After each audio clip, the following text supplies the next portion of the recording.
I waited patiently for the Lord. He inclined to me and heard my cry.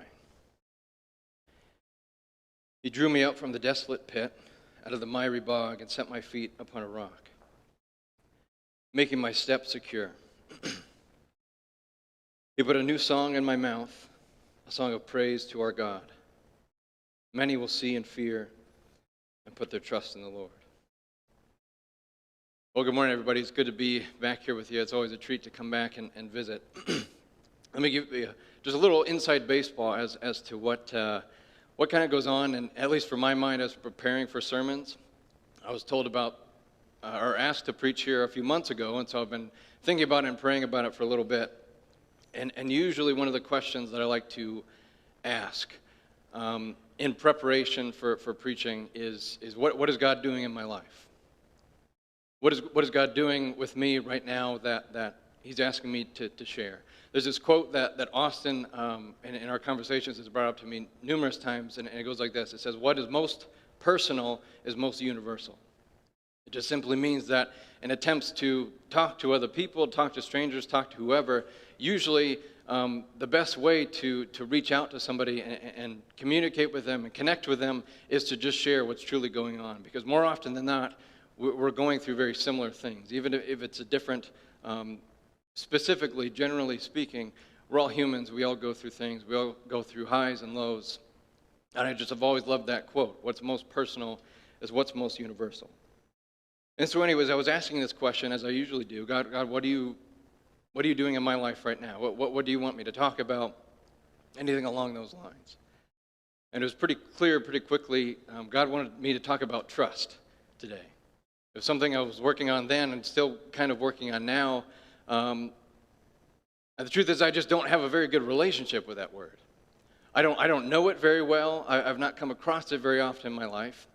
As the truth is, I have trust issues in my life. So this is something that God has been working with me on, and usually is the case, is exactly what God wants me to talk about when I get the opportunity. Psalm 40, verse 4 says, "Happy are those who make the Lord their trust, who do not turn to the proud, to those who go astray after false gods. Happy are those who put their trust in God." Happy are those who put their trust in God. It's as simple as that. David here in the psalm is giving us just a few minor instructions. He says, here's something you can do. Trust God. Here's something you shouldn't do. You shouldn't go after false gods. You shouldn't be like the people who run away and go after these idols, these things that are not God. I don't know about you, but usually when I see a phrase like this in the Bible, false gods or idol or something like that, usually what comes to mind for me is all those other stories in the Bible that talk about those people who take time out of their day to go sit before a statue and bow down and sing to it and pray to it and actually worship a physical statue. That's usually what I think of. What I forget to understand and realize is that the Bible is meant for everyone. And that this isn't always just talking about one specific example, but it's talking about every false god that each of us have, every idol that we have in our lives. To put it kind of simply, a simple definition of an idol is anything, something that we put our trust in that isn't God. I mean, that's it. That's really all it is. So like I said, I usually will think about those physical statues. And somewhere in my head I go, oh, I don't have to worry about that. I don't do that. But that's not exactly what it's talking about. It's saying, happy are those who put their trust in God and not those who put their trust in any form of an idol or a false god. An idol is anything that we feel we can depend on. An idol could be another person. If that person is in our lives, we feel as if we're okay. And if that person's no longer in our lives, even for a short matter of time, then we feel as if we fall apart. Because we're dependent on them, they've become an idol to us. An idol is something that kind of can take the edge off. Something that can distract us from the rest of the world. An idol can be anything that we take or use or approach to run away from other things. An idol is simply things we put our trust in that aren't God. These things in our lives, they are not God, but we certainly treat them like they are. We give them all our attention and everything, in our dependence and our trust, everything that's meant for God, we give to these things. So like I said, in preparation for today, I felt God was asking me to talk about these trust issues that I have. Which is to say, kind of what I was just saying is that since I don't easily trust God, it's much easier for me to depend on other things. Because my trust is not firmly secure with other people, with God, I usually will find other ways, other things to depend on. As I was praying through what I was going to talk about, I also came across this Psalm 40, and just was connecting with it. At every level, every couple verses, there was this deep emotional connection I was feeling with this. In verse 7, David goes on, he says, Here I am, Lord, in the scroll of the book it's written of me. I delight to do your will, O God. Your law is within my heart. I've told the glad news of deliverance in the great congregation. See, I've not restrained my lips, as you know, O Lord. I've not hidden your saving help within my heart. I've spoken of your faithfulness and your salvation. I've not concealed your steadfast love and your faithfulness from the great congregation. See, this difficulty that I have with trust, that all of us have with the numerous idols in our lives, the difficulty that David was going through specifically in this psalm as he was writing it, as he would sing it. I don't know what it was that was going on, but even in the good, those things are still difficult. Even when things are good, I love God. I follow God. I listen to God. I pray. I worship God. However, I just don't always trust Him that much. I love Him. I listen to Him. He is my God, but He's not always the one I depend on. And like I said, I was connecting really emotionally with this psalm, and as I was reading it, David is saying, Here I am, Lord. I delight to do your will. I love to do what you ask of me. It's not easy, but Lord, I love you, and so I love to do what you ask. David says, I've told the glad news of deliverance in the great congregation. David said, I've gone before your people and preached to them the good news. I was reading this, I'm like, this is exactly what I'm preparing for. I've preached before, I'm preaching right now. God, I've not restrained my lips, I've not held it back, I've not hidden it from people, I've not been quiet about your word. I've gone and I've told other people about you. It's not easy, but Lord, I'm happy to do it, happy to help, happy to serve. Because you're my God and I love you. However, I'll keep you at arm's length because I just don't trust you. Not completely. I'm not completely dependent on you, not entirely.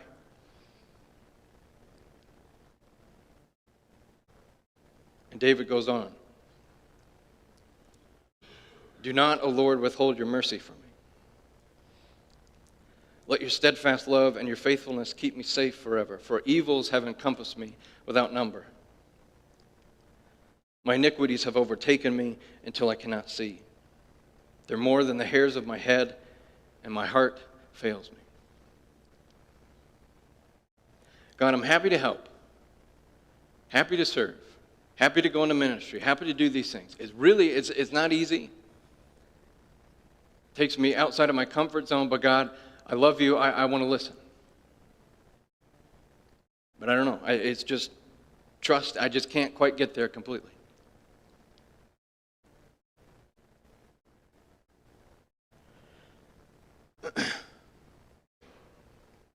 I heard an analogy once for sin,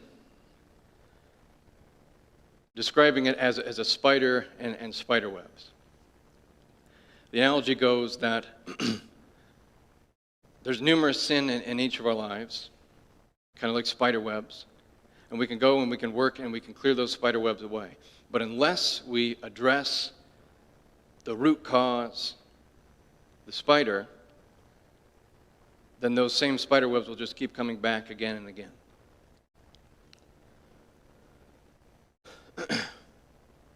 As I was preparing, just generally in my life, God has been showing me this spider in my life of trust. How distrust has been a cause of many, many troubles and many difficulties. So I came here today to tell you a bit about some of those difficulties that I've been going through in regards to trust, one of the many spiders in my life. But I also came here to tell you about one of the results of distrust, one of the many spider webs in my life.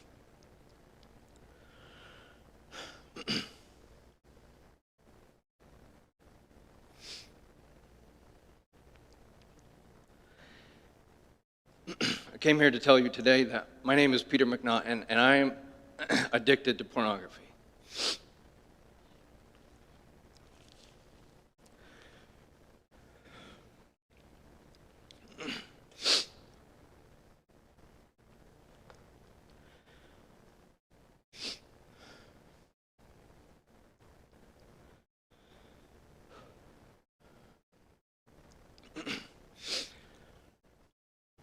Lord, do not withhold your mercy from me.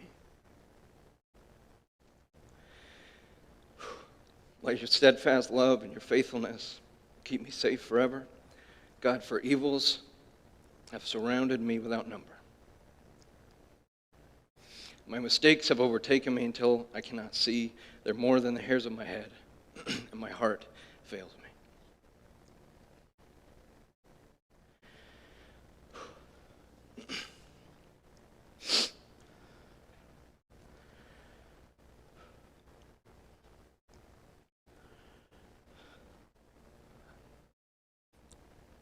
As you can see, this isn't easy to talk about. It's not easy to work through. It's not been easy. I've been going to counseling. It's not been easy telling my friends. Even scarier, very difficult telling this to God and declare.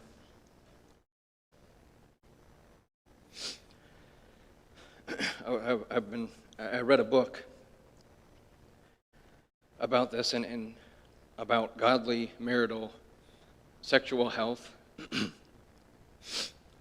In the book, it goes on to talk about how sex is meant for communication, meant to be a moment of intimacy between a man and a woman, something that God gives to us. Sex is meant for communication, and that means that masturbation is the lonely search for companionship. It's a yearning for God's voice, but it's going in the complete opposite direction.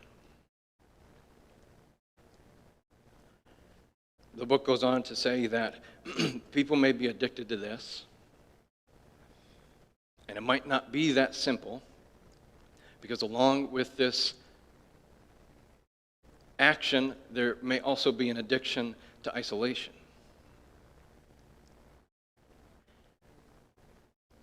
See, there are those moments in which I pursue God. Many of us pursue God.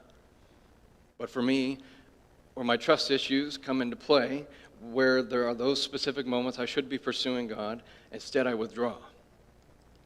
Those moments I should be trusting God, and instead I isolate myself. And see, I know you guys, and you know me. I've never been trying to hide things.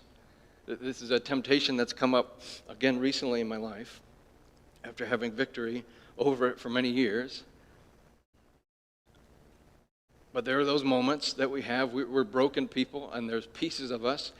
Sometimes there's an hour we are completely pursuing God, and the next minute we turn back around. And we can have these things in our lives and want and desire to be with God, and yet there's the moment when suddenly everything is just right, and we turn around and isolate ourselves and run away. But the truth is that the longer that I go without trust in my life, the harder, the quicker, and the steeper I fall.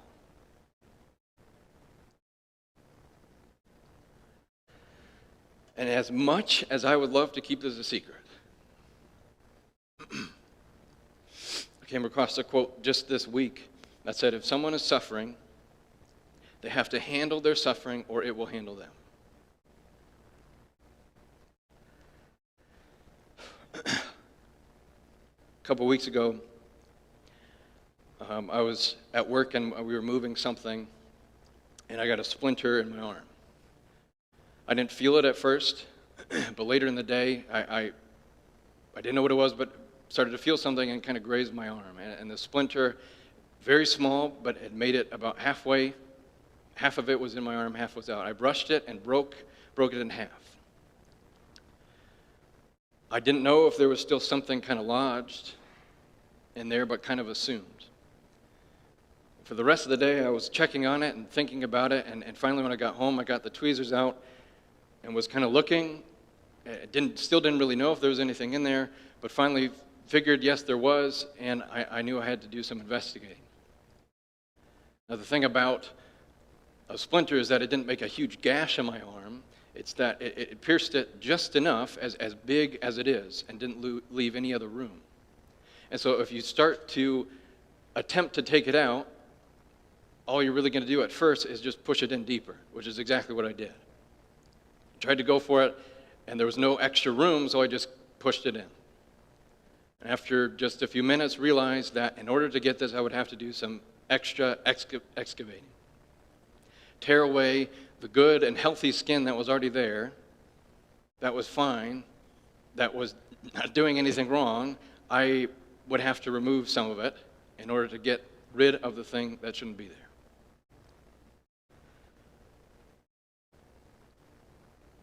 See, sometimes when something bad, poor, sinful enters our lives, it infects the good things in our lives.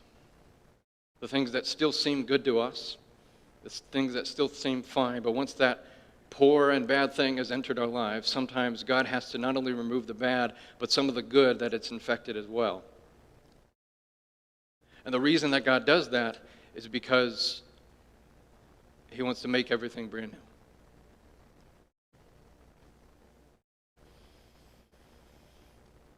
Guys, we can remove as many spider webs from our lives as we'd like, but unless we address the actual issue, unless we address the spider itself, those things will only keep coming back. See, I made an idol of self-dependency. I love God. I listen to God. I listen to the call into ministry. I do the best I can, even though it's difficult. But in just the right circumstances, my trust with God, it just isn't enough.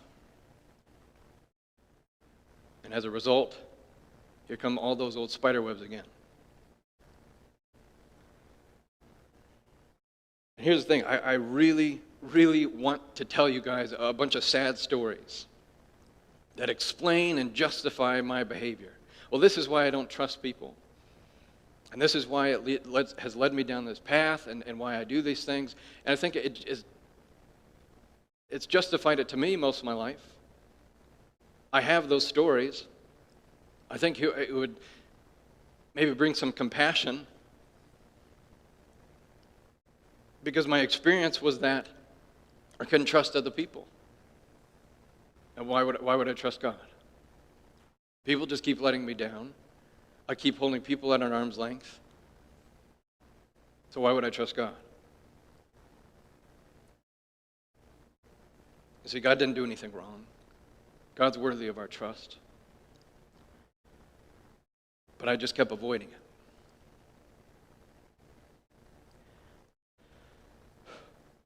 And see, it's not until sometimes we get to that place. David called it a desolate pit.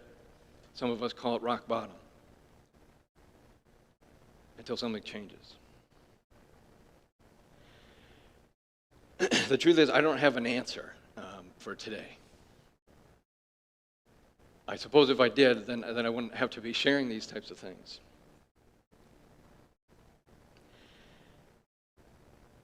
But what has come to mind as I've been praying through these things is a question that Jesus would ask some of the people he would minister to. I always thought it was a weird question, and a question that didn't need to be asked. Jesus would come up to people who were suffering, people who had never seen before. They were blind their whole lives, people who had been suffering their whole lives, people who couldn't walk. And Jesus would come up to them, and they're begging for him to help them in any way. And Jesus says, would you like to be well? Do you want to be well? I always thought that question didn't need to be asked. Well, obviously, the answer is yes. But the truth is, there were people who said no. There's a story of a young guy who came up to Jesus and in so many words said, Jesus, what do I need to do to be well? And Jesus said, well, for you, you need to sell everything you own and come follow me instead. Jesus said, would you like to be well? The guy said, nope, that's not worth it. It's not worth it. I love you, God. I listen to you, but it's not worth it. And he turned around and walked away. It's such an easy question. Wouldn't I like to be well? Well, can you trust me? I don't think so. I don't think so. Maybe I'd like to, but not today. One of my other favorite stories from Jesus, his friend Lazarus had passed away. Jesus returned to that town to mourn with his family and his friends. And then Jesus took everybody to the grave to see Lazarus, and Jesus spoke to him and said, Lazarus, come on out. Lazarus was reborn, breathed life again, and they opened the tomb, and he stood in his grave, and he was wrapped in the traditional way that they would wrap a dead body back in those days. And he stood in the grave after having been dead for a few days. And Jesus said these words. He said, take off your grave clothes and come out. Take off your grave clothes and come with me. See, every day we wake up in our grave, wrapped in sin.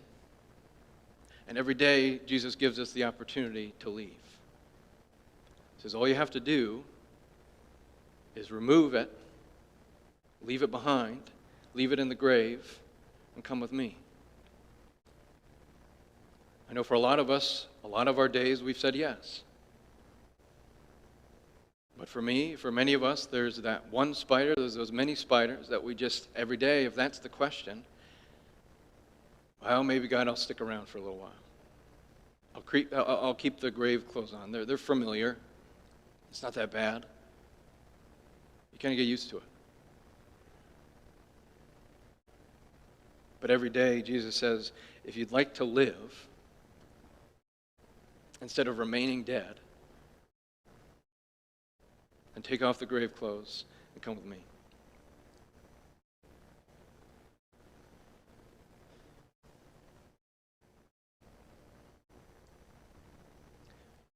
This is just a few days ago. I've been praying about this, all of it, and God kind of gave me a question to think about. The question was, could I possibly thank him for all this? Immediately said, probably not. Why would I? I mean, I guess I know that you want us to be grateful and to thank you, Lord, but why for any of this? And as I was sitting there with God, we were just kind of wrestling through this, and it was kind of saying, well, I mean, could I possibly be thankful that God made me aware that this spider was not as far gone as I thought? Could I possibly be thankful that he's been helping bring it to my attention now and not later? Could I possibly be thankful that God is helping me through all this stuff right now instead of it just appearing later in life and being that much worse? Could I be thankful that He's given me the courage to talk things through with my wife instead of keeping it a secret and things falling apart later on? Could I possibly be thankful for any of that? Well, maybe I could. But now's the question, could I possibly start trusting Him now?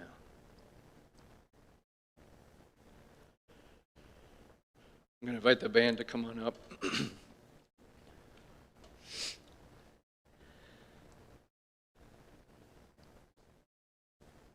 The last few songs we're going to sing, the first one at least, I wanted to sing it a cappella, just with minimal music. Because I don't know about you guys, but I'm not a very good singer at all, and I'm usually pretty uncomfortable whenever I can hear my own voice. And the truth is, as I was preparing this just months ago, I was already uncomfortable. And I know that might kind of have been the mood that I brought, was a bit of discomfort, but I think at least moving forward, just for a few minutes, to keep singing in the discomfort. Because I think, honestly, I just don't want, at least for me, to hide behind the darkness, to hide behind the loud music. I just want to be honest with God. Honest with my bad singing voice, honest with all the spiders and spider webs, all the sin and the distrust in my life. So I think it'll be a little different. It might be a little uncomfortable, but I encourage you, if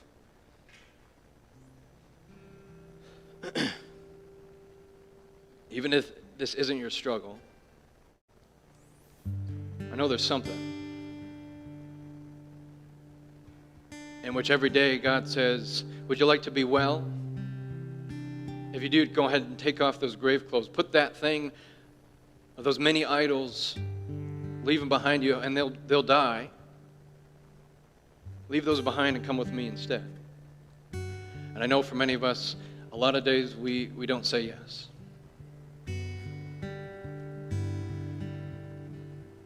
But today I just wanted us to know that He's a living hope. And for whatever reason, God, He just knows best, doesn't He? It doesn't make any sense.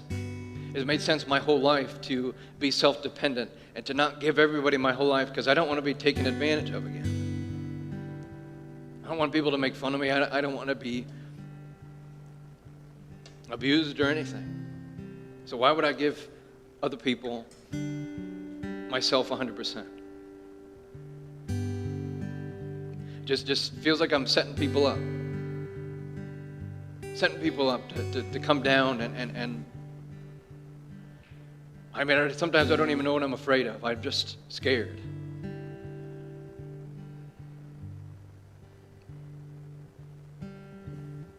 But God has a better way. Sing these songs that say, I'm a child of God, and sometimes I think we don't think about our childhood enough when our parents were telling us to do something or not to do something, and we were just so adamant about doing it, and they're like, you don't understand. And we go, why? Why can't I do this? Sometimes they can't even explain it to us. They just know, they just say, just because. You'll understand. You'll coach your kids to do the same thing. But right now, I know I can't even explain it to you because you won't get it. And that's fine. I just don't want you to do it right now. But you'll see that when you trust me, you don't have to live in the grave anymore. You don't have to keep wearing those old raggedy clothes. In Scripture it says that God clothes us in righteousness, and He gives us a new name. We have these battle scars, these splinters, these things that get stuck in our lives. And we say, well, God, if you're going to do anything, what you're going to do is rip away what's already there. And I don't want you to do that. God says, you don't know what comes next then. Because after death comes resurrection. This is one of the most mind-boggling things for me, to know that when Jesus came back and he appeared to the disciples, Thomas didn't believe it. And when he came up to Thomas, he said, come here. You remember when they put nails in my hands? And there were still scars. Jesus had just come back to life. You know, he could have rebuilt his skin, healed himself, but he still had those scars. Jesus said to Thomas, you remember when they stabbed me in the side to see if I was still alive and would still bleed? He showed him his side, and it was still scarred. Even Jesus carries around those scars. But Jesus says, as a result of those scars, you saw me die, and now I'm living again. This is something that I've shared that is so embarrassing. I was so scared to share. And still don't understand. I say, God, why? Why? He says, I don't think you'll get it yet. But you will someday. Those are battle scars that you can go around and proudly tell people, yeah, I used to deal with this. But God's brought me away. And I don't anymore. This is no longer an idol. This is no longer a false god of mine. This is no longer something I depend on or something I need to take the edge off, whatever that means. Because I have God now, completely. Because before I couldn't trust him, but now I do.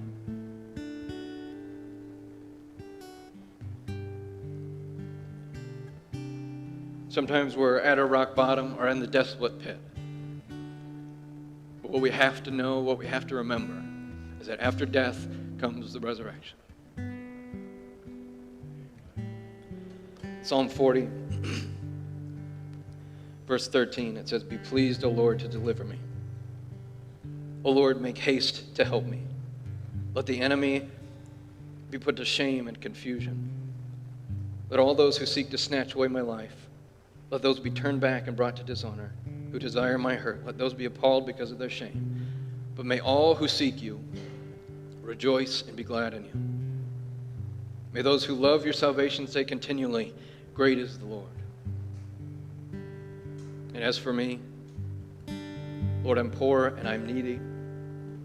Lord, I've made mistakes. I'm not very trusting. Lord, I have idols and spiders and spider webs in my life. But the Lord takes thought for me. God, you're my help and my deliverer. Do not delay.